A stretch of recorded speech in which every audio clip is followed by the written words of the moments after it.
Bismillahirrahmanirrahim. Assalamualaikum warahmatullahi taala wabarakatuh. Alhamdulillahirabbil alamin wassalatu wassalamu ala rasulil amin wa ala alihi wa sahbihi ajma'in. Qalu subhanaka la ilma lana illa ma 'allamtana innaka antal alimul hakim. Allahumma ya mu'allima Ibrahim al-ilma alimna wa ya mufahhima Sulaiman al-hikmah fahimna. ففهمناها سليمان وكلا آتينا حكما وعلما وسخرنا مع داود الجبال يسبحن والطير وكنا فاعلين.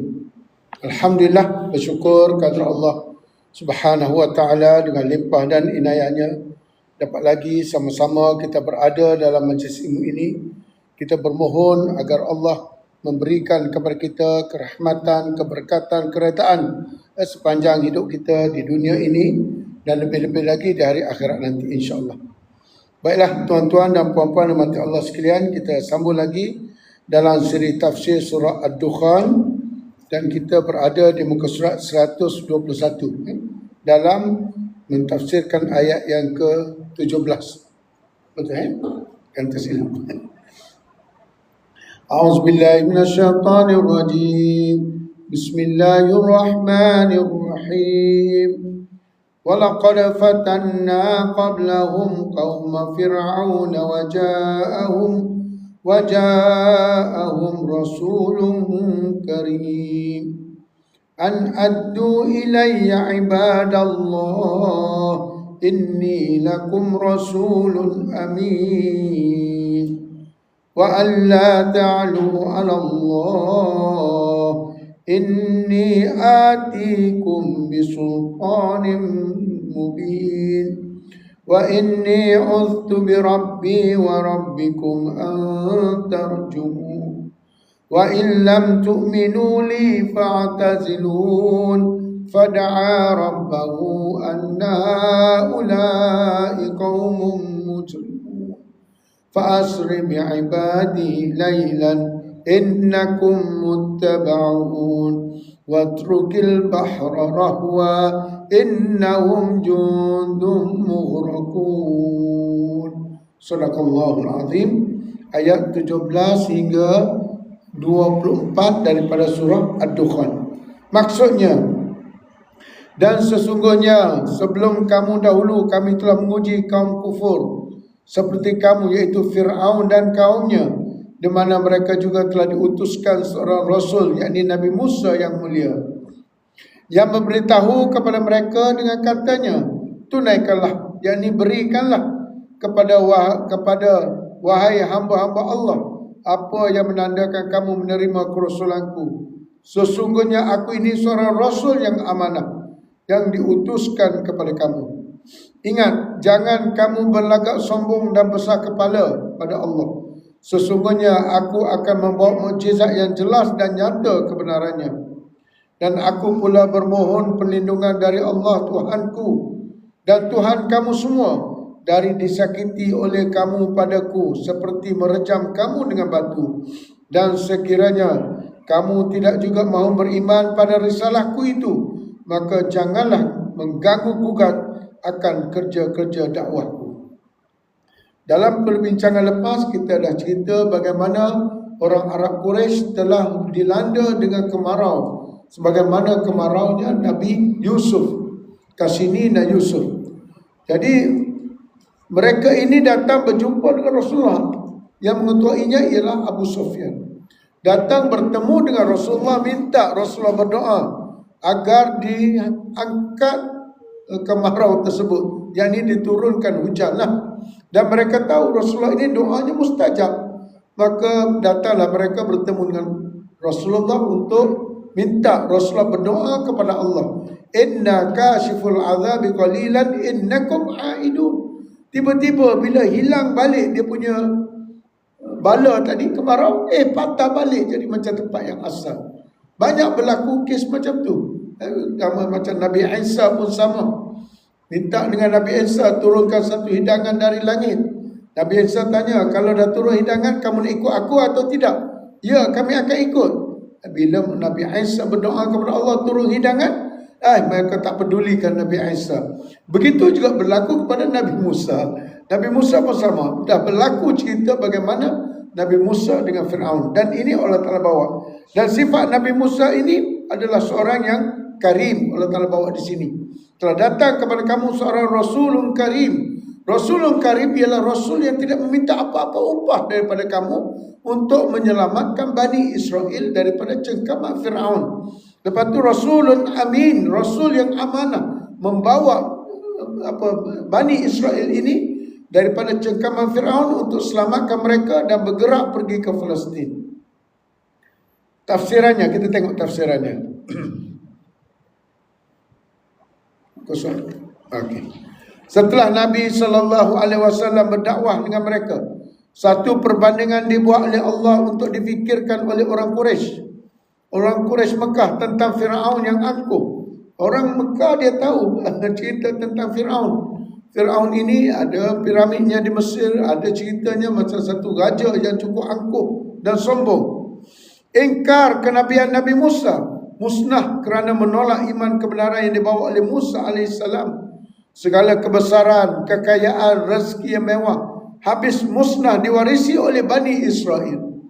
Dia punya kebun dia, wa aurasnaha qauman akharin. Daripada kebunnya, daripada dusunnya, daripada rumah-rumah mewahnya, daripada apa saja. Kerana Fir'aun kita tak tahu betapa. Cuma yang kita diberitahu kehebatan Qarun yang kaya. Qarun ini adalah bendahari dia. Haman Perdana Menteri, Fir'aun ketua. Kalau bendahari itu sekaya itu, bayangkan bagaimana rajanya terlalu kaya.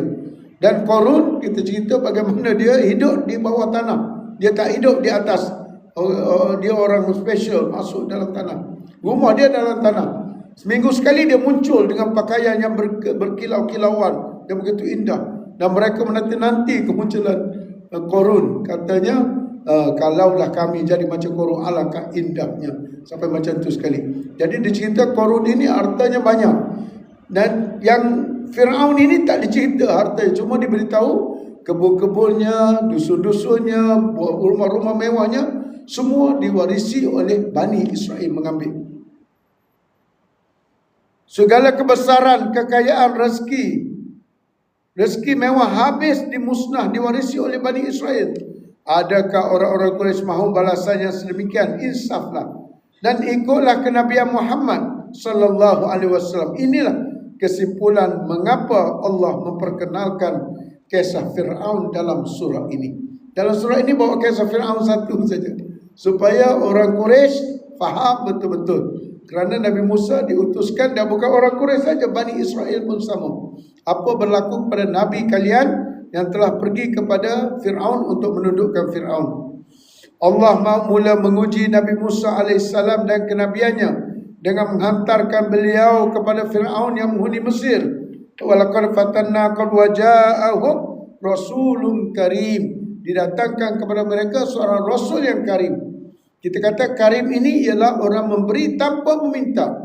Al-Quranul Karim diberikan kepada kita tanpa kita minta. Allah Subhanahu wa taala bersifat dengan sifat karim. Allah Taala beri kepada kita apa yang kita minta dan apa yang kita tak minta. Sama juga dengan Nabi Musa. Allah Taala gambarkan di sini karim, sabarun syakur dalam surah Ibrahim. Nabi Musa digambarkan seorang penyabar dan seorang yang terlalu berterima kasih. Dalam surah ini diberikan dua, amin dan juga karim. Allah mula menguji Nabi Musa dan kenabiannya dengan menghantar beliau kepada kaum Fir'aun yang menghuni Mesir. Tujuannya ialah supaya mereka beriman kepada Allah dan memperlihatkan kepada mereka suatu mukjizat yang mungkin membuka minda mereka kepada beriman. Malangnya Fir'aun tetap memilih kekufuran dari keimanan. Inilah tafsiran pada ayat 17 dalam surah ini. Bila mana Allah Ta'ala perintahkan Nabi Musa, izhab ila Fir'aun innahu tagha. Hati-hati, Fir'aun itu pelampau. Lantas Nabi Musa berdoa, qala rabbi shrah li sadri wa yassir li amri wahlul 'uqdatam min lisani yafqahu qawli waj'al li waziran min ahli Harun akhishdud bi azri. Bila mana diarahkan Nabi Musa bertemu dengan Fir'aun, terus Nabi Musa berdoa, ya Allah terangkanlah hatiku, mudahkanlah bicaraku, urusanku supaya dapat Aku bercakap dan Firaun itu faham apa yang aku cakap. Kerana Firaun ini, kalau kawan-kawan kita yang belajar dalam perawatan, saya gambarkan Firaun ini bagaikan kanser. Bila dia duduk dalam diri manusia, dia merosakkan sistem organ manusia.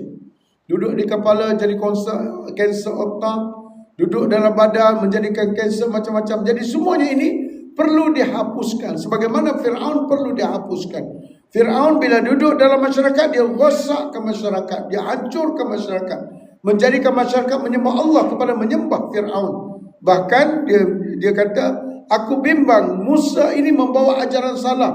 Ajaran yang aku bawa ni dah betul, Musa ni bawa ajaran salah. An yubaddila dinakum, supaya aku bimbang, takut-takut Nabi Musa dah menukar agama kalian. Sampai macam tu dia adalah salah. Dia kata Nabi Musa pula salah.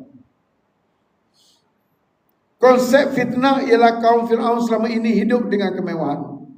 Fitnah, ujian, bala. Bala tu ujian.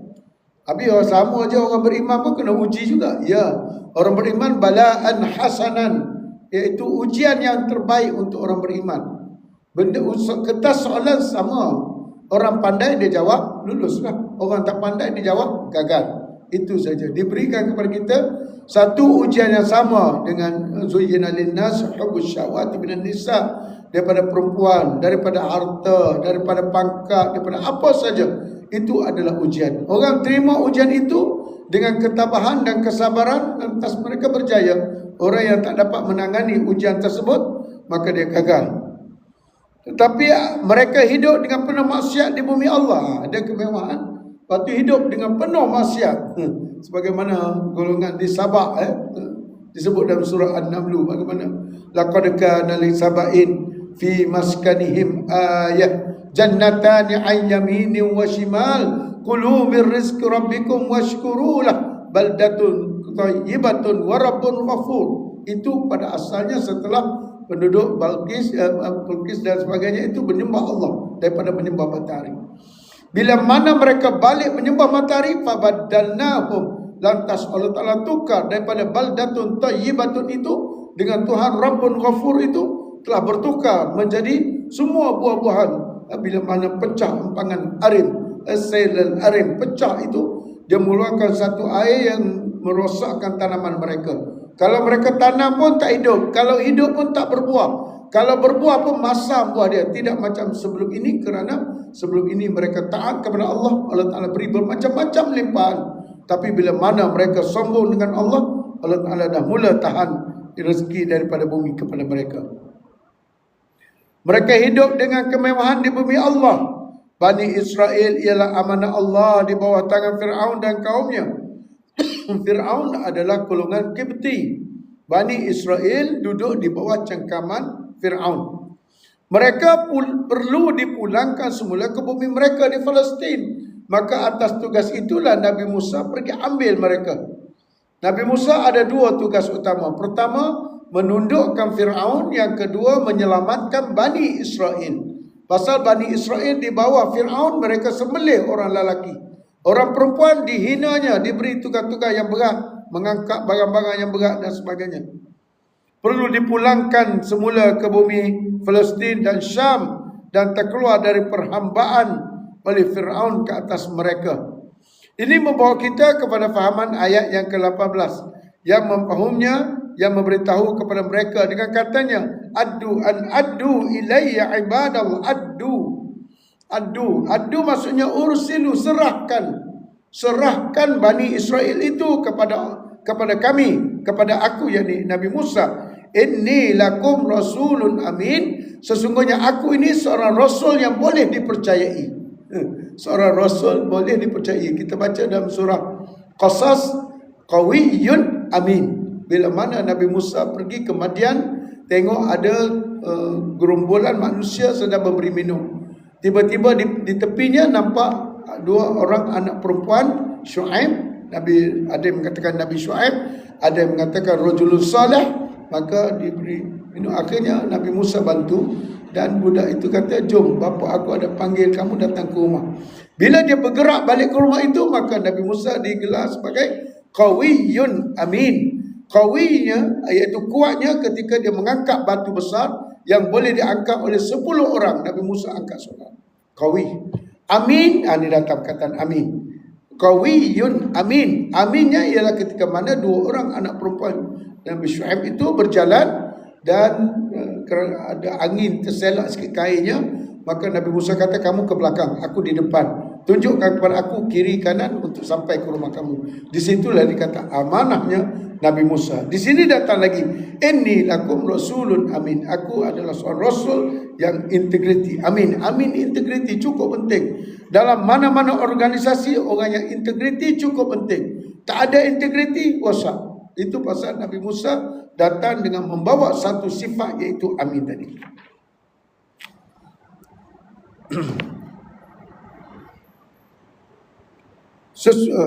Yang memberitahu kepada mereka katanya, tunaikanlah, berikanlah kepada kami, wahai hamba-hamba Allah, apa yang menandakan kamu menerima kerasulanku. Sesungguhnya aku ini seorang rasul yang amanah, yang diutuskan kepada kamu. Nak pujuk Bani Israel itu bukan senang. Nak pergi tackle mereka itu. Mereka dah biasa hidup di bawah cengkaman Fir'aun. Fastakhaffa qaumahu fa'ata'u. Fir'aun telah memperbodohkan mereka, dan pada masa yang sama mereka itu pula percaya kepada Fir'aun. Siapakah Nabi Musa ini? Ini banyak diceritakan dalam surah Al-Qasas. Surah Al-Qasas juz 20 dia ceritakan kisah Nabi Musa daripada kecil sampailah dia membawa keluar Bani Israel itu.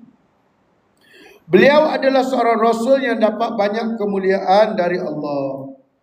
Antaranya ialah Allah Ta'ala bercakap dengan dia sampai dipanggil sebagai Kalimullah. Bila perjalanan balik nak pergi ke Mesir, nak pergi ke ini dia daripada Madian ni duduk di sebelah Syam, situ Madian. Kalau kita gambar tu dekat Palestin, situ Madian.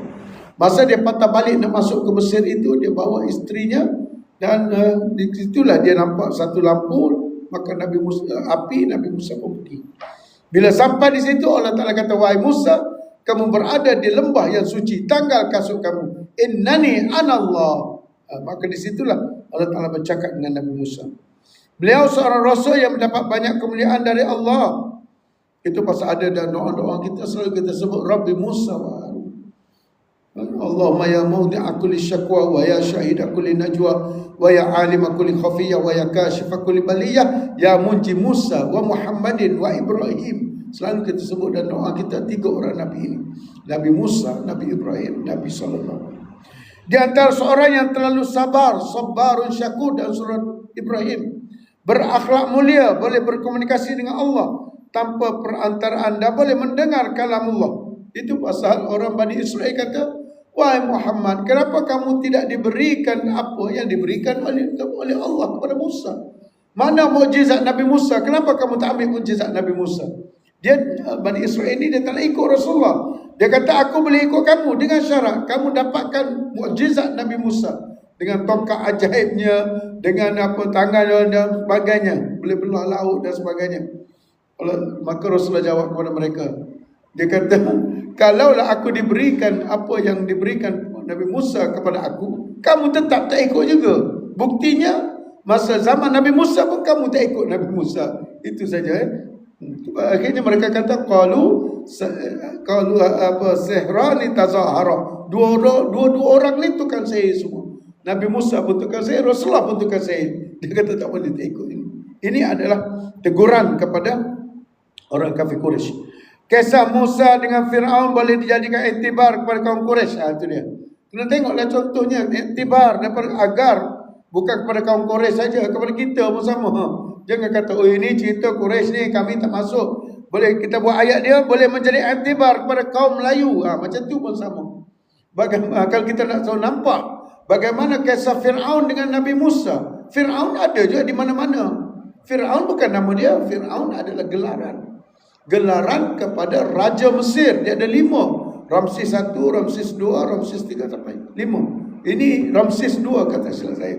Yang lawan Nabi Musa ni Ramses 2. Ada di piramid. Tuan-tuan pergi melancong dekat Mesir boleh tengok. Saya dah tengok dah ada. Duduk macam ni kan. Dia punya mumia dia. Mumia dia 4,000 tahun usia dia. Dia boleh tahan. Ada rambut lagi, ada gigi dia lagi. kuku dia pun ada, badan dia pun ada, duduk macam ni. Itu Fir'aun, nampak macam besar, itu Samson sangat, tapi kecil je. Kalau tak ada cermin bagi penampar Tapi bukan dia yang sombong tu, bukan Fir'aun jasad dia, yang bernama manusia yang duduk dalam diri Fir'aun. Yang sombong-sombong tu bukan diri dia, kerana masuk dia lah hancur badan. Tu yang sombong tu diri manusia.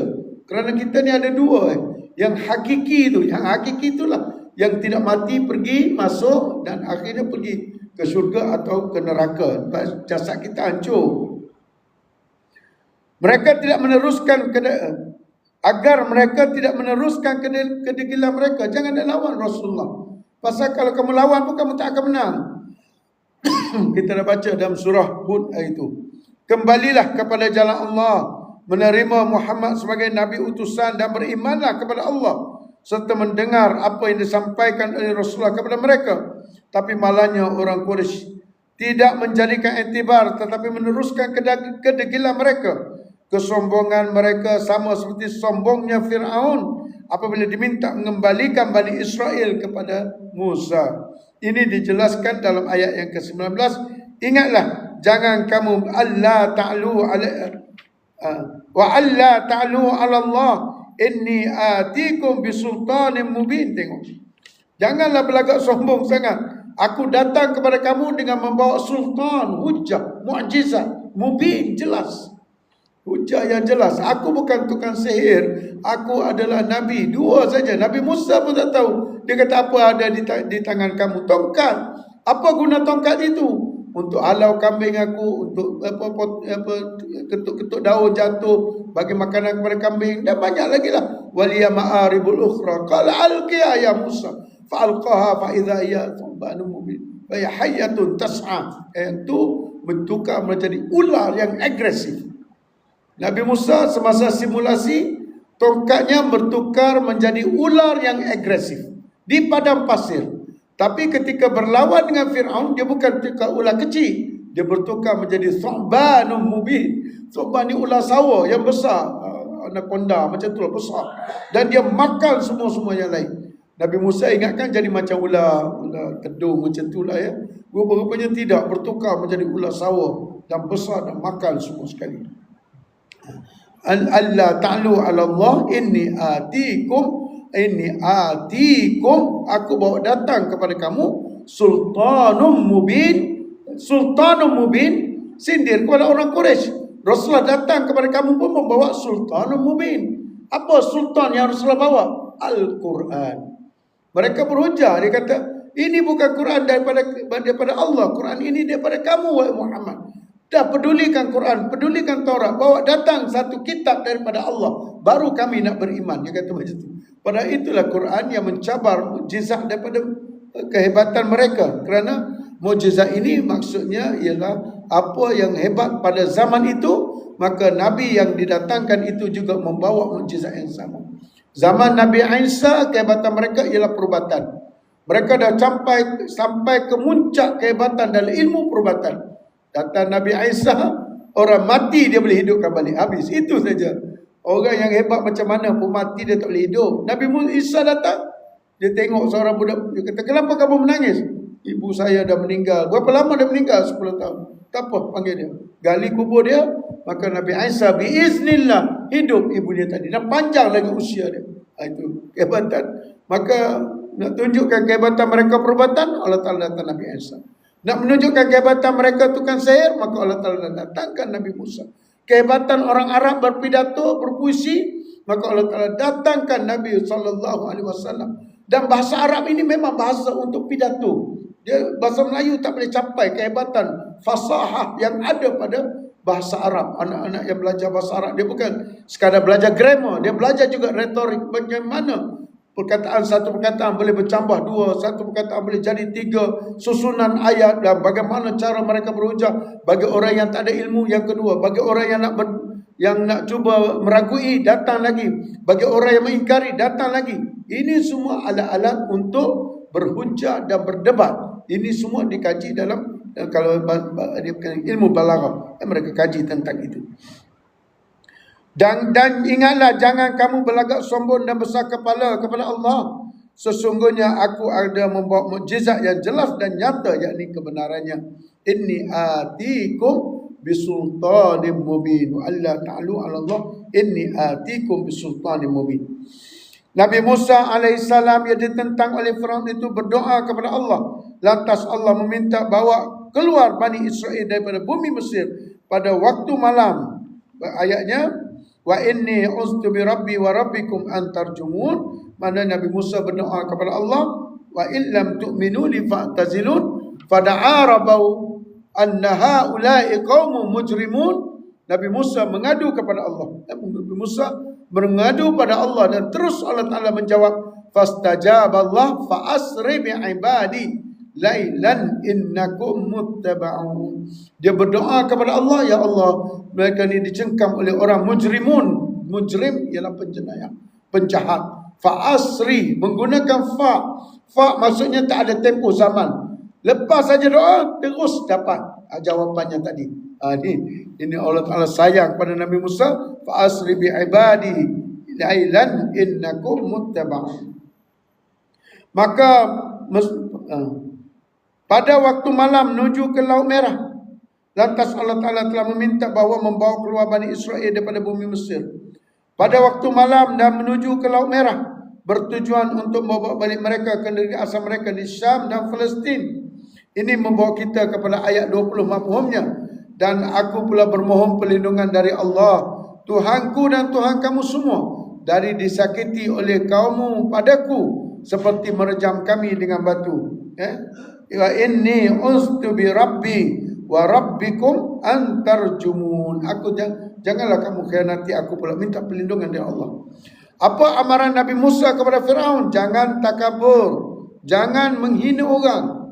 Yang kedua, jangan menolak kenabian Nabi Musa atas hujah yang jelas. Terimalah Nabi Musa itu. Dan Firaun ini bukannya orang lain dengan Nabi Musa, pak angkat dia.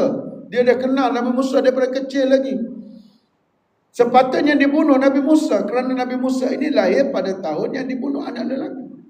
Bagaimana Allah Ta'ala bawa keluarkan rasa nak bunuh, datang rasa kesian. Di situ pun dah boleh nampak dah mana Allah Ta'ala mampu je untuk menjadikan Firaun itu beriman. Tapi tidak, biarkan mereka beri pilihan. Maksudnya kalau nak kiaskan kepada orang kafir Quraisy, sepatutnya kamu bukan bermain-main dengan Nabi sallallahu alaihi wasallam. Mereka kenal Rasulullah sebagaimana Nabi Musa kenal, Firaun kenal Nabi Musa. Orang Quraisy kenal Rasulullah, keturunannya, dari mana datangnya, siapa orangnya, apa kerjanya, semua dia kenal. Tapi kenapa Firaun tolak Nabi Musa? Sama dengan kamu wahai Quraisy. Kenapa kamu tolak Nabi sallallahu alaihi wasallam? Sama juga dengan orang Melayu. Kenapa kamu tolak Islam? Mak ayah kamu dulu Islam, belajar Islam, kiri dan kanan kamu ada surau untuk belajar ilmu. Kenapa kamu tolak Islam dan memilih yang bukan Islam? Anti-Islam. Sama konsep dia, kita sebar luarkan. Itu maksudnya. Kamu kenal dia kan? Kenapa kamu tak ikut dia? Kamu pergi ikut orang yang lawan kepada Islam dan menjadi penyokong. Wala tarkanu ilal ladzina zalamu fatamassakumun nar. Kita dah bincang dalam surah Hud. Jangan kamu cuba condong-condong menyokong orang yang zalim. Orang zalim buat zalim pun tak boleh, menyokong orang zalim pun tak boleh. Nanti kelak kamu akan disambar oleh api neraka. Nabi Musa alaihissalam sentiasa berada di bawah jagaan Allah. Kamu jangan lawan Nabi, jangan lawan para ulama, jangan lawan orang yang membawa agama, kerana mereka ini sentiasa di bawah jagaan Allah. Zaman Rasulullah dahulu, Rasulullah di bawah jagaan Allah. Bila zaman kemudian para sahabat dijaga oleh Allah, tabi'in dijaga oleh Allah, ulama-ulama besar dijaga oleh Allah. Dan sekarang ni datanglah ulama, walaupun kecil, dia tetap membawa peranan sebagai seorang rasul. Dia juga akan dijaga oleh Allah. Kamu jangan khianat dia. Itu pasal ada yang mengatakan darah para ulama ni adalah beracun. Hati-hati dengan tubuh mereka. Kamu hentam dia, kamu kata dia macam-macam, ingat dia akan balik kepada kamu kerana badan mereka adalah beracun. Pilihan diberi oleh Musa kepada Firaun. Jika mereka tidak bersetuju dengan Musa, maka janganlah ganggu agama yang dibawa oleh Musa. Kamu tak nak ikut aku tak apa, tapi jangan ganggu agama aku. Dan yang ketiga, kamu tak nak ikut Islam tak apa, tapi jangan ganggu orang nak sebarkan Islam. Tapi dia ganggu orang kafir Quraisy. Dia ganggu orang yang nak masuk Islam di kalangan, khususnya dalam kalangan orang-orang yang tidak ada pangkat sangat, orang bawah-bawahan seperti Bilal bin Rabah, seperti keluarga Ali Yasir dan sebagainya. Mereka ganggu dan halang mereka, hina mereka dan sebagainya. Nabi Musa merayu kepada Allah dengan menyatakan bahawa yang kaum Fir'aun itu adalah zalim dan perlu dihapuskan. Allah Ta'ala tahu ke tidak? Tahu. Tapi dia saja bagi tahu kepada Allah. Aku dah sebut hari itu, pergi jumpa Fir'aun. Tapi ingat, Fir'aun itu pelampau. Sekarang Nabi Musa bila masuk ke lapangan baru dia tahu, Allah, Nabi Musa Fir'aun ini terlalu zalim lah, ya Allah. Fir'aun ini terlalu zalim dan perlu dihapuskan di muka bumi ini. Orang zalim tidak boleh hidup di bumi ini, tak boleh hidup. Dan zalim yang paling teruk ialah zalim kepada Allah. Zalim pada diri kita pun ada. Zalim pada diri kita, ambil pisau iri ke tangan. Jangan kamu khianat tangan kamu, ambil jarum cucuk. Piramli kasih selamat, cucuk mata. Jangan zalim pada mata kamu. Mata Allah Ta'ala beri amanah, telinga diberi amanah, badan kita diberi amanah, supaya kita tunaikan amanah itu dengan cara betul. Tapi tidak guna mata untuk tempat lain, mulut untuk tempat lain, telinga, tambah-tambah lagi guna organ yang ada pada badan kita untuk lawan Islam. Lagi teruk. Dia ada otak tapi lawan Islam. Dia tulis tapi lawan Islam. Dia bercakap tapi lawan Islam. Ini adalah zalim pada diri dia. Zalim kawan pun tak boleh. Khianat kawan, cantas kawan, cah keting kawan, tak boleh. Dan yang paling teruk ialah zalim kepada Allah. Menzalimi Allah. Allah Ta'ala adalah tuan rumah. Dia bagi kita makan macam-macam. Dia bagi kita duduk situ tanpa sewa. Penuh peti aisnya makanan. Kereta diberi lagi. Tiba-tiba kita kutuk tuan rumah, kita tendang tuan rumah, kita khianat tuan rumah, maka zalim pada tuan rumah. Zalim pada tuan rumah, maka Allah Ta'ala tidak maafkan. Itulah zalim yang paling besar, ialah syirik kepada Allah. Syirik, inna syirka la zulmun azim. Syirik itu adalah satu kezaliman yang terlampau besar. Mana mungkin kita macam ibarat dalam rumah tangga lah ya. Rumah kita sediakan masakan, sediakan sarapan, basuh baju, kemas rumah. Tiba-tiba kita pergi sayang orang selain daripada rumah. Tak betul lah. Sama juga dengan Allah. Tapi Allah Ta'ala Maha Kaya. Dia yang mengatur, membimbing, mendidik, menjaga, mengawal alam ini. Tiba-tiba pergi ambil patung, pergi ambil batu, pergi ambil kayu, pergi ambil tanah untuk kita sembah, dijadikan Allah. Dan apa salah Fir'aun? Ana rabbukumul a'la. Itu salah besar dia. Bila dia kata akulah Tuhan kamu yang maha besar, dia sudah mengaku menjadi Tuhan, maka satu kezaliman. Maka dikala itulah Nabi Musa kata, Fir'aun ini terlalu zalim dan perlu dihapuskan di muka bumi. Orang zalim tidak boleh hidup di muka bumi ini. Dan Allah menerima doa beliau. Terus fastajabalahu fa'asri bi'ibadi laylan innakum muttaba'un. Terus Allah Ta'ala rancangkan. Bila dia kata, Allah, aku dah masuk lapangan, Fir'aun ini terlalu berat, terlalu zalim, terlalu khianat, Allah bantu aku ya Allah. Lantas Allah Ta'ala kata, okey, baik, sekarang kamu pergi masuk, ajak kaum Bani Israel, bawa mereka keluar menuju ke Palestin dan Syam. Perundingan-rundingan ini tidak diterima oleh Fir'aun. Mula-mula bercakap elok-elok, diplomasi lah kononnya. Oh, tak boleh. Dia tak mau. Dia kata, Fir'aun, Musa ni orang gila ni. Dia ni datang sini untuk menukar agama kamu. Bersama-sama Bani Israel dan Musa bersama-sama Bani Israel bergerak ke Laut Merah. Dan dikejar daripada belakang. Nak ajak orang Bani Israel itu bukan senang. Kamu percayalah aku ni Nabi, bawa kamu, menyelamatkan kamu. Ya ke? Dia bercakap macam tu. Ya ke? Ya ke? Tak percaya kepada Nabi. Betul ke kamu ni nak selamatkan kami? Macam ya, dengan sungguh-sungguh Nabi Musa ajak, akhirnya tak apalah. Kita tengok, kita wait and see. Kita akan tengok bagaimana kamu nak bantu kami. Bila Nabi Musa bawa kaum Bani Israel menuju laluan itu, Allah Ta'ala fa'asri bi'ibadi lailan. Asri itu berjalan di waktu malam. Jalan itu Allah Ta'ala yang tunjukkan ini jalannya. Ngam-ngam di tengah-tengah jalan itu mesti merentasi Laut Merah. Macam mana nak pergi? Macam mana nak pergi? 3 kali katanya. Nabi Musa kata, lalu sini. Oh, tak boleh patah balik. Pergi lagi, tak boleh patah. 3 kali. Orang di belakang dah bercakap-cakap. Kan orang dah cakap itu.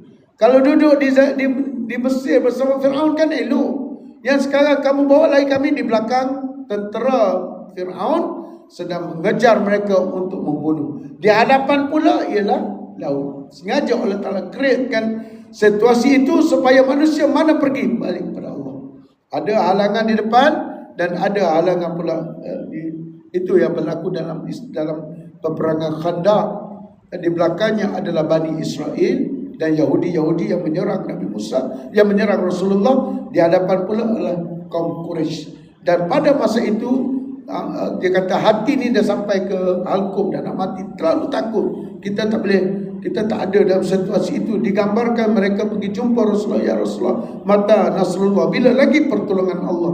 Sampai Rasulullah kata, sabarlah ala inna nasrullahi qarib, pertolongan Allah kejap lagi sampai, kejap lagi. Akhirnya Nabi berdoa, maka datanglah pertolongan dari Allah. Dia sengaja kadang-kadang nak createkan situasi supaya kita rasa macam terdesak betul-betul, dan kita munajat, ini tawakkaltu ala Allah Rabbi wa rabbikum ma min dabatin illa huwa akhidhun bi nasir inna rabbi ala siratim mustaqim. Allah telah memberi petunjuk. Mana tadi? Allah Ta'ala memberi petunjuk agar Musa jangan teragak-agak untuk memasuki ruang air dalam laut itu. Tengok. Ini orang kata percaya, tak percaya, yakin ke tidak ni? Itu yang Tok Guru tu, anak murid dia lepas ilmu berjalan atas air. Next, lepas. Okey, sekarang giliran Tok Guru pula berjalan di atas air, tenggelam terus. Pasal Tok Guru tak yakin. Tok Guru tak yakin, anak murid dia yakin. Dia yakin betul-betul. Itu susah. Saya bagi perumpamaan macam buah apple atas kepala, jalan panah. Awak tahu tak saya ni pemanah andalan? Ya. Awak yakin tak? Yakin? Baik, saya nak tengok keyakinan awak.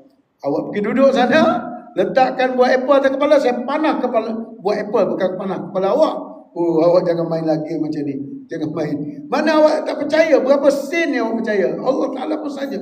Sama, kadang-kadang dia sengaja nak createkan supaya kita betul-betul yakin. Yang saya cerita itu bila mana doktor dah reject kanser tahap 4. Doktor dah reject. So dia belah kepala dia 2 kali. Belah kepala. Belah pertama tak tutup pun, dia biarkan macam tu. Dia nak tengok benda kanser tu ada ketumbuhan lagi tak. Lepas 2 bulan doktor pergi tengok kepala dia, tak payah belah lah, masih tutup lagi, keluarkan lagi. Last sekali AKN kata baliklah. Suami dia tanya, bila kami kena datang lagi doktor? Tak ada dah, balik je. Tak ada temu janji dah, balik terus. Jadi bila saya pergi ke rumah dia, dia cakap, Ustaz, Allah ada kan? Allah ada kan? Tengok dia punya dalam ini. Sambil menahan sepah main apa, Allah ada kan? Di situ baru kita tahu nilaian bergantung dengan Allah. Kalau tak berlaku terdesak, tak ada. Kita makan boleh, minum boleh, telan boleh, berjalan boleh, tidur boleh, apa boleh. Dalam situasi macam tu baru kita tahu Allah. Bila Allah Ta'ala buangkan semua, tak boleh tidur malam, tak boleh makan, tak boleh minum, tak boleh diri. Dah mula di situ baru tahu mana pergi Allah untuk kita bergantung. Sengaja Allah Ta'ala create situasi yang terlalu teruk, terlalu berat, terlalu sempit, yang mana akhirnya kita, ya Allah, inni tawakkaltu ala Allah, aku serah diriku kepada Allah. Di hadapan laut, di belakang tentera Fir'aun yang mengikut mereka untuk membunuh, bukan mengikut mereka nak melancong, tak. Mereka nak membunuh, yang membunuh tu pula tentera. Tentera ni pula adalah hati kering. Semalam saya kuliah di Jasir semalam, dia hidang-hidang makanan lah, nampak. Saya tanya, saja guru kata, Haji nampak sihat Ustaz rasa umur saya berapa? Dia cakap, nampak sihat tu, tanya, Ustaz rasa umur saya berapa?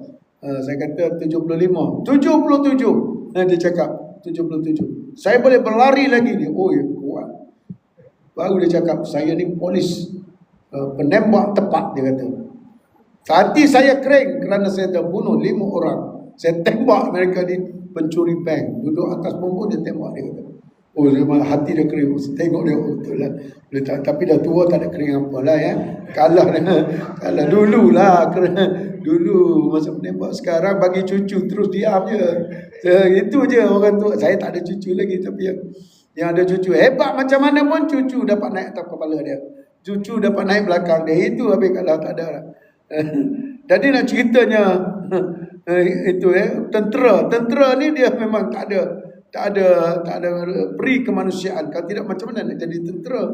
Orang merayu sikit, kita tak apa, air lepas you you pergilah. Mana menjadi tentera macam tu? Kumpulan Musa alaihissalam dan Bani Israel terselamat ke daratan sebelah sana, manakala Fir'aun dan tenteranya terperangkap dan tenggelam di dalam laut. Watrukil bahra rahwan. Tengok tuan-tuan, ini Allah Ta'ala reka-reka dia cerita ni. Kenapa pula tinggalkan laut macam tu? Rupanya ada ayat lain. Wadrib bi'asakal bahra fanfalaqa fakana kattaudil azim. Pukul laut itu, idrib bi'asa. Itu kata tongkat tu bukan main-main. Tadi Allah Ta'ala tanya, tongkat itu untuk apa? Kambing. Lagi untuk apa? Ada sekian-sekian. Campak tongkat bertukar macam ular. Rupanya tongkat itu boleh terbelahkan laut. Itu. Ini yang kata, kenapa Muhammad tak ada mukjizat macam Nabi Musa? Rasulullah nak belah laut apa di padang pasir? Apa tongkat itu? Sekarang ni Rasulullah berdebat, berpidato, berucap dengan puisi kalian semua. Itu sebenarnya. Maka Nabi Musa pun dalam ayat yang lain, idrib bi'asakal bahra fanfalaqa fakana kattaudil azim. Sambung dengan sini, watrukil bahra rahwan. Ikut formula, kalau kita buka kunci, kita lah yang tutup kunci. Tapi kerana Allah Ta'ala nak hancurkan Bani Israel, Musa patah balik, kononnya ketuk balik laut tu supaya bertaut. Tak payah ketuk, kau pergilah. Kau pergi, biar aku uruskan. Ini kadang-kadang saya selalu bincang dengan pelajar-pelajar. Cuba kita fikir. Pada pandangan kita, api adalah panas. Saya tanya, boleh tak api menjadi sejuk? Api menjadi sejuk. Termenung dia. Tapi Nabi Ibrahim, apinya sejuk. Nabi Musa, api yang membakar pokok tin itu tidak membakar. Dia hanya mengeluarkan cahaya saja. Kita bincang, air dicincang takkan putus. Air dicincang takkan putus. Boleh tak air itu putus? Berlaku pada Nabi Musa, air boleh jadi putus. Bermakna di sini sebab musabab boleh hilang. Tapi kalau kita amati betul-betul, putus baik, panas baik, itu adalah sifat. Boleh tak sifat hilang daripada zat? Boleh. Dulu saya handsome sekian-sekian. Sekarang mana pergi handsome? Oh, pindah kepada awak lah. Dah pindah, dah lari dah. Tak ada lah. Nampak? Dulu saya muda, sekarang dah tua. Mana pergi muda awak? Dah hilang lah. Dah berpisah. Api itu panas. Kalau hilang sifat panas, dia datanglah sifat sejuk. Begitu juga dengan air. Air tidak boleh dicincang. Tapi cincang atau air itu, cair itu dan sebagainya itu adalah sifat. Bila dibuangnya sifat itu, jadilah air itu macam berketul-ketul. Dia bukan ais. Ini air cair. Macam mana dia boleh berpisah? Allah Ta'ala Maha Kaya. Ini semua berlaku di atas itu. Kalau amati betul-betul, maka memang Allah Ta'ala berhak untuk disembah. Fir'aun dan tenteranya terperangkap dalam laut dan di tengah laut, ditenggelam di dalam laut. Maka yang lain semua mati, hanya dibawa Fir'aun saja. Tak payahlah bawa tentera-tentera menyemak duduk dalam museum tu. Satu saja dia bawa. Macam mana dia cakap hari itu dalam, dia kata, kamu tengok, sombong dia. Kamu tengok sungai Nil di bawah tapak kaki aku. Tuan-tuan pernah pergi sungai Nil? Luas sungai Nil, bukan macam sungai Kajang, dia luas, dalam. Macam laut, kalau tengok betul-betul macam laut. Jadi dia kata, tengok sungai Nil bawah tapak kaki aku. Saya tak pasti sama ada istana Fir'aun itu dia meluncur masuk dalam sebahagian air. Sampai dia kata sungai mengalir di bawah tapak kaki dia. Sampai macam tu. Tapi nak tunjuk kehebatan Allah, kamu rasa sombong. Yang membunuh kamu ialah air juga. Air yang mematikan kamu.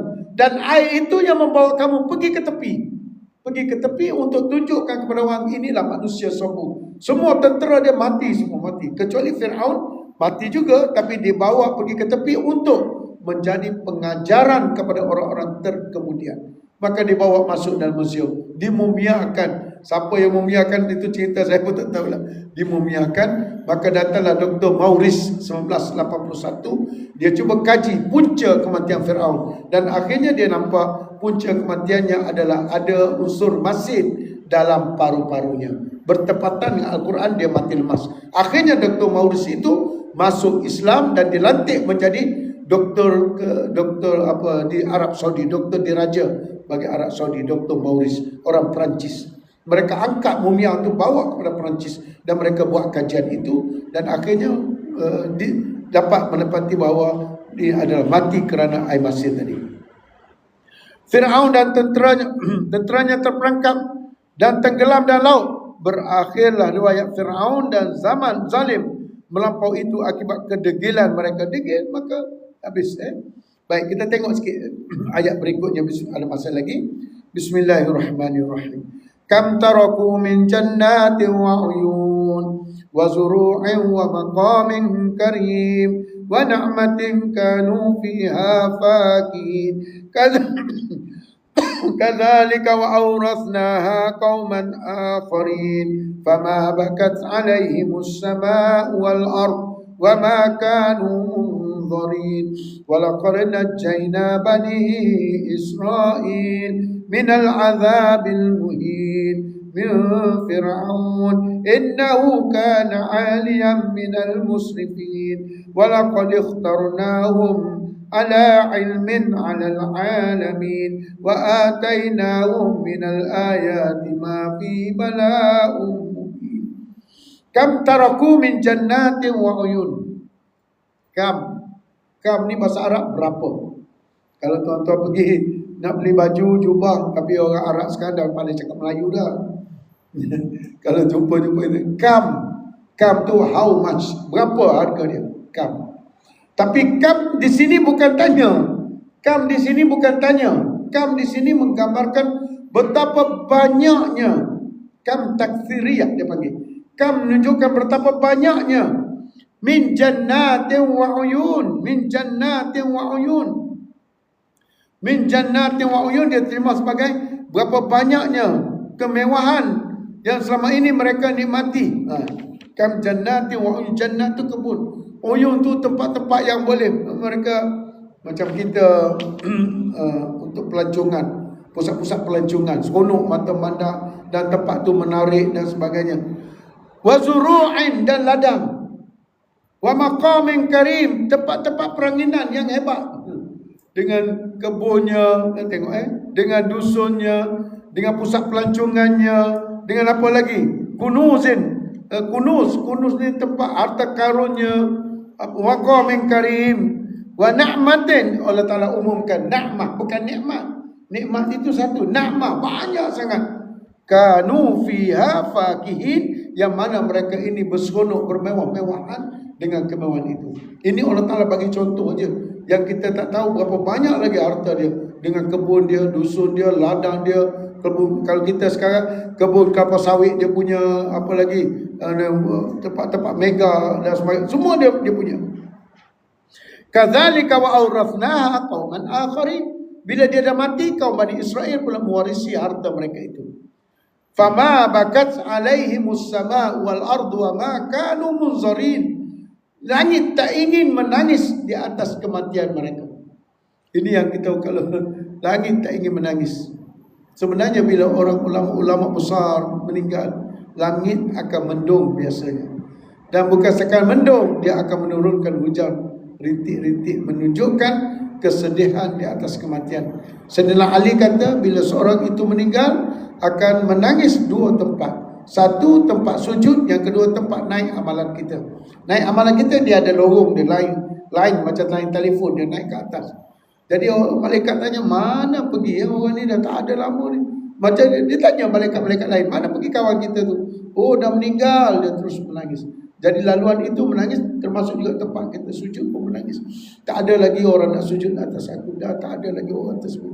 Jadi gambaran daripada situ, langit pun tak ingin menangis di atas kematian kamu. Langit tak ingin menangis.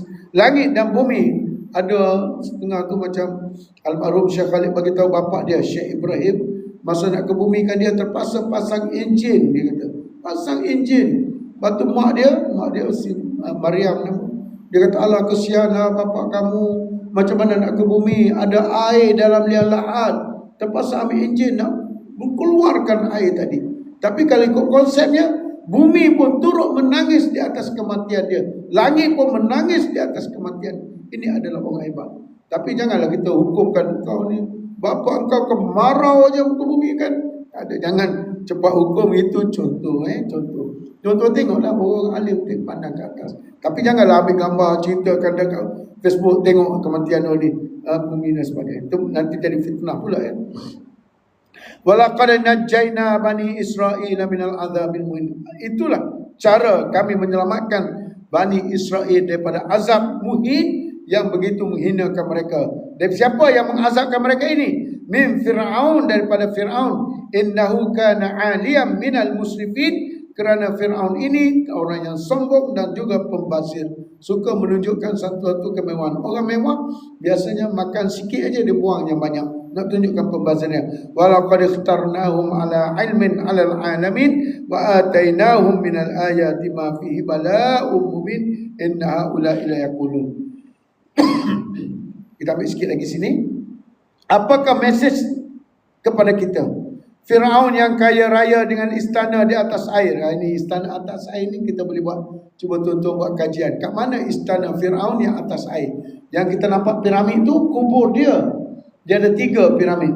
Satu bapa dia, satu bini dia, satu anak dia, 3 kubur. Orang pakai drone dia boleh tengok daripada atas tinggi. Itu bukan istana dia, itu adalah kubur, makam dia. Besar dia buat. Yang mewah, hancur, tenggelam kerana tidak mau beriman dengan Allah dan Rasulnya. Mungkin juga istana dia tu dah hancur lah. Macam istana Fir'aun, Qarun, hancur, tenggelam. Bila kata Nabi Musa kata, wahai Qarun, baliklah kamu kepada Allah. Baliklah kepada Allah. Tak mau. Bila dia tak mau, maka bumi sudah telan dia paras lutut. Maka Nabi Musa kata, wahai Qarun, balik kepada Allah. Tak mau. Tak mau lagi, maka tenggelam sampai paras pinggan. Bila Nabi Musa ajak kali ketiga, baliklah kepada Allah. Fir'aun kata, aku tak mau pulang kepada Allah. Akhirnya, fakhasafna bihi wa bidarihi. Allah Ta'ala tenggelamkan dia dan juga istananya. Rumahnya tenggelam terus. Itu pasal sekarang ada orang buat tasik korun. Tuan-tuan pergi ada tepi itu tasik korun. Sekarang dah ada orang buat binaan dah di atas tasik korun. Tapi tak ada seorang pun berani menyelam pergi ambil harta korun dalam tasik. Tak ada, saya pun tak tahu.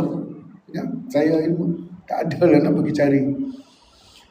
Fir'aun yang kaya raya di atas istananya di atas air memang hancur tenggelam kerana tidak mau beriman dengan Allah dan Rasulnya. Harta-harta yang banyak itu menjadi tinggalan dan diwarisi oleh satu kaum yang lain. Kerana zuriat Fir'aun telah dipupuskan oleh Allah. Pewarisnya ialah Bani Israel. Itu istimewanya Bani Israel ni. Dan dah diselamatkan. Lepas tu mewarisi pula harta orang-orang yang tinggalkan kepada mereka. Pemegerian mereka penuh dengan penghinaan. Bumi tempat mereka berpijak tidak sedikit pun menangisi pemegerian mereka. Apalagi tempat mereka, langit tempat mereka berada di bawahnya, tidak sedikit pun sedih. Itu pergi ke bumi orang, tengok sampai terpaksa bawa payung, hujan lebat. Dan hujan tu sekejap je. Hujan sekejap je. Bukan hujan daripada hari tu musim banjir. Ini hujan tidak ada, kemarau. Tiba-tiba datang mendung, hujan lebat masa pukul. Dalam setengah jam berhenti hujan tadi. Allah. Hebatnya orang tadi, hebatnya. Allah Ta'ala dah sayang kepada dia. Sampai langit pun turut sayang. Pemegerian mereka ini sedikit pun tidak ditangguh dan berlaku dalam keadaan sekelip mata saja. Akibat sombong dan bongkak, inilah keadaan orang yang kufur yang melakukan maksiat. Yang sombong sangat tu pasal apa? Dia merasakan diri dia segala-galanya. Fir'aun, adakah kita kaya sekaya Fir'aun? Adakah kita boleh pegang jawatan sehebat Fir'aun? Tak ada. Fir'aun kita sikit. Kamu tak sampai pun Mi'syar 1/10. Ini ada sindiran kepada orang Quraisy. Kaya sangat ke kamu itu? Hebat sangat ke kamu itu? Adakah sekaya Fir'aun? Fir'aun yang kaya itu pun aku boleh tenggelam. Ini kan pula kamu. Dicatatkan bahawa mukmin yang bermaksiat apabila mereka telah melakukan dosa, ia tidak dicatatkan dalam surah amalan mereka atas rahmat Allah. Ini satu lagi. Kita minta di akhirat nanti Allah Ta'ala menghisap kita dengan kerahmatannya, bukan dengan keadilannya. Allah Ta'ala maha adil, tapi kita tak nak Allah Ta'ala tengok buku amalan kita dengan keadilan Allah. Adil maksudnya satu untuk kau, satu untuk aku, dua untuk kau, dua untuk aku. Bimbang-bimbang, pahala kurang daripada dosa. Pahala ada 49, dosa ada 61. Bimbang situ pasal berlaku adil. Oleh sebab itu, dalam pengadilan itu, dalam melihat buku amalan itu, kita minta Allah Ta'ala nilai atas dasar kerahmatan kita. Seorang hakim bukan sekadar adil, dia perlu rahmat di atas apa dia nak jatuhkan hukuman tadi. Bila rahmat, Allah Ta'ala tengok, tak apa. Di atas rahmat Allah, tetapi tidak diberi kesempatan untuk mereka bertobat. Kadang-kadang Allah menurunkan musibah ke atas mereka untuk menghapuskan semua dosa mereka ni. Apa saja Allah Ta'ala bagi pada kita, ingat, ni kafarah. Kafarah. Tak apalah, kita buatkan muhasabah diri kita. Mungkin kita ada buat silap apa-apa, Allah Ta'ala turunkan satu sikit ujian supaya kita balik kepada Allah Subhanahu wa Ta'ala. Catatan sebuah hadis, Syuraih Ad-Hadrami berkata, Rasulullah pernah bersabda, Islam bermula dengan penuh kehairanan dan berakhir pula dengan penuh kehairanan. Orang yang kehairanan di akhirat kelak akan diberi keselesaan. Dan ada juga hadis yang kata, badal Islamu ghariban fasayaudu ghariba fatuba lil ghuraba. Islam itu bermula dengan keadaan terpinggir, dan satu hari dia akan pulang dalam keadaan terpinggir. Maka bertabahlah, beruntunglah orang yang menjadi terpinggir. Sama juga konsep qalil, sikit. Allahumma ja'alni minal akilla. Ya Allah, jadikanlah aku orang yang sikit. Sikit di zaman Rasulullah dahulu, sikit orang beriman. Sekarang pun sikit. Wa qalilum mahum, tak ramai orang tahu bersyukur. Ya Allah, jadikanlah aku orang yang sikit. Itulah, nanti insya-Allah kita akan baca lagi. Fama bakat alaihimus sama wal ard wa ma kanu munzarin, insyaallah. Yang baik itu datang dari Allah, lemah dan kurang itu kelemahan saya lah. A'udzubillahi minasyaitonirrajim. Bismillahirrahmanirrahim. Alhamdulillahirabbil alamin wassalatu wassalamu ala rasulil amin wa ala alihi washabihi ajmain. Allahumma ij'alil qur'anal azim rabi'a qulubina wa nur sudurina wa jala'i ahzanina wa dhahaba humumina wa ghumumina. Allahumma dzakirna minhu ma nusina wa 'allimna minhu ma jahilna warzuqna tilawatahu ana al-lail wa atrafan nahar ala al-wajhi alladhi yurdika ana. Allahumma ati anfusana taqwaha wa zakkiha wa anta khairu man zakkaha anta waliyuha wa maulaha. Rabbana atina fid dunya hasanah wa fil akhirati hasanah wa qina adzaban nar. Wa